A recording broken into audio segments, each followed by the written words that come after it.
F'kummenti ma' TVM News, is-Sindku ta' San Pawl il-Baħar Ċensu Galja qal li kontrarjament tal-impressjoni mogħtija numru ta' toroq fi stat ħażin fil-lokalità tiegħu mhumiex responsabbiltà tal-Kunsill imma tal-Gvern.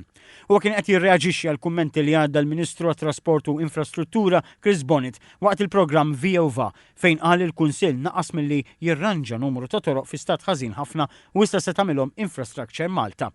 Għalkemm il-Kunsill Lokali huma responsabbli mill-maintenance tat-toroq, mhux mir-rikostruzzjoni tat-toroq, aħna qegħdin nikkontentu li din hija każ ta' rikostruzzjoni, aħna llum għaddejjin il-maintenance għaddej il-patching f'numru ta' toroq kombinazzjoni xemxija. Għada jkomplu postijiet oħra ta' San Pawl il-Baħar, ma dan mhux każ tmur twaddablu ftit żrar u ftit qatran, huwa każ ta' trid tibni mill-ġdid. Il-Perit Galja qal li liġi wkoll tipprekludi lil kunsill milli jibni triq mill-ġdid. Il-kwistjoni kollha qamet fuq numru ta' toroq f'San Pawl il-Baħar li l-Ministru Bonnet akkuża lil kunsill li m'għamilx. Għalhekk waqt l-istess programm ħabbar li fil-ġimgħat li ġejjin Infrastructure Malta se tkun qed tagħmilhom u tibgħat il-kont lill-Kunsill.